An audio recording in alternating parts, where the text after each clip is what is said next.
Hello दोस्तों, स्वागत है आप सभी का साउंड टेक की एक और नई वीडियो में। आज की इस वीडियो में मैं आप सभी को बताऊंगा 3030 5 ampere with 12012 2 ampere copper transformer का वाइंडिंग डेटा।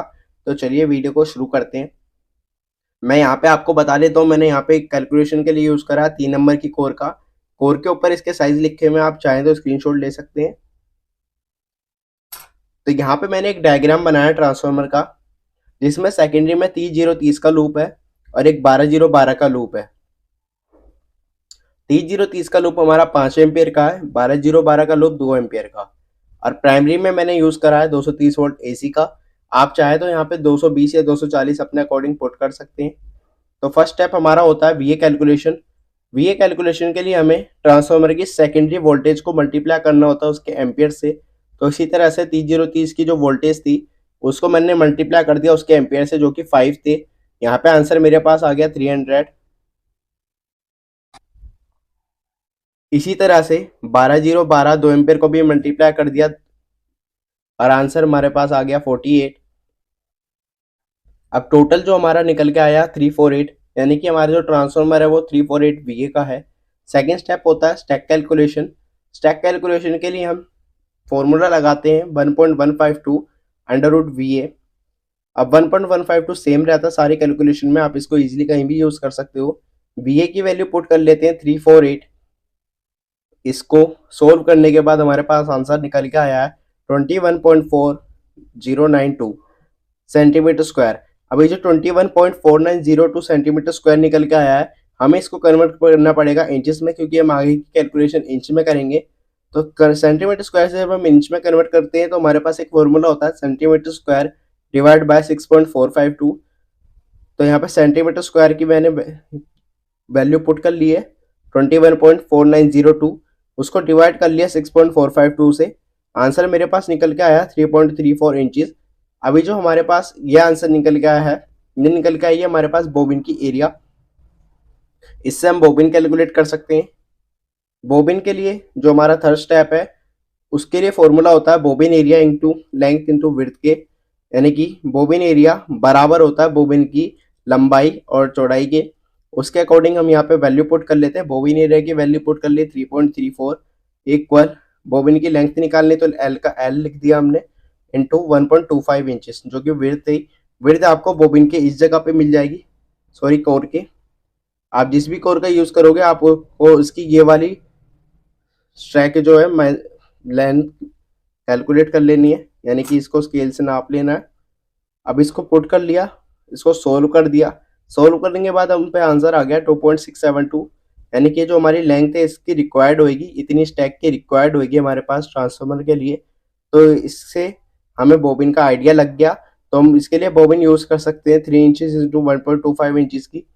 तो बोबिन यहाँ पे हमने सिलेक्ट कर लिया। अब नेक्स्ट स्टेप हो गया हमारा टीपीवी, यानी कि ट्रांसफर वोल्टेज के कैलकुलेशन। उसके लिए हमें पता होना चाहिए सी ए, जो कि क्रॉस सेक्शन एरिया होता है। इसकी हमने वैल्यू पुट करने के लिए लेंथ और विड्थ को मल्टीप्लाई कर दिया। आंसर हमारे पास आ गया 3.75 इंचेस। अब यहाँ पे हमारे पास दो रूल होते हैं, 7.5 रूल एंड 8 रूल।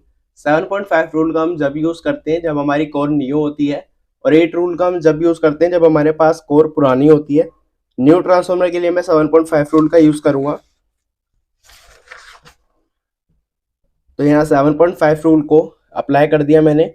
जो 7.5 है उसको डिवाइड कर दिया 3.75 से। अब इसको डिवाइड करके जो आंसर हमारे पास निकल गया है वो है 2, यानी कि हमें ट्रांसफार्मर में 2 टर्न्स लगाने पड़ेंगे पर वोल्ट के लिए। इससे हम कैलकुलेट कर सकते हैं हमारे टर्न्स। तो सेकेंडरी के फर्स्ट लूप में जो हमारे वोल्टेज थे वो थे 3030। तो 30 की मल्टीप्लाई कर दी हमने इसके टर्न्स पर वोल्ट से, जो कि 2 था। इसी तरह से दूसरे 30 के लूप वाले को भी मल्टीप्लाई कर दिया 2 से। अब हमारे पास जो आंसर आया वो है 60 प्लस 60, यानी कि हमें 60 टर्न्स लगेंगे 30 वोल्टेज के लिए, और 60 दोबारा से टर्न्स लगेंगे 30 वोल्ट के लिए। यहाँ पे हमारा लूप कंप्लीट हो जाता है, जो कि 3030 का था।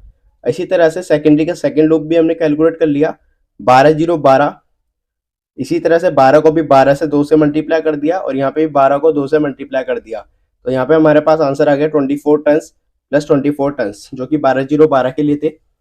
प्राइमरी टर्न्स को भी कैलकुलेट कर लेते हैं। जो प्राइमरी टर्न्स थे वो थे 230 वोल्ट एसी के लिए। तो 230 को भी 2 से मल्टीप्लाई कर दिया, आंसर निकल के आ गया 460, यानी कि हमें 460 टर्न्स लगेंगे प्राइमरी में टोटल। नेक्स्ट स्टेप हो गया हमारा SWG वायर सिलेक्शन, जो कि हमारा लास्ट स्टेप है। अब SWG वायर सिलेक्शन के लिए हमें आई सेकेंडरी 1 के एम्पियर पता होने चाहिए, जो कि मैंने 3030 5 एम्पियर का लिया था, तो यानी कि 5 एम्पियर। 3030 5 एम्पियर के लिए जो बेस्ट वायर रहेगी वो है 18 SWG, आप साइड में टेबल में देख सकते हो।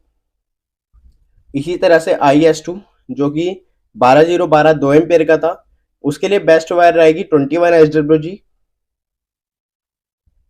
इसी तरह से आई प्राइमरी के लिए पहले हमें एम्पेयर कैलकुलेट करने पड़ेंगे।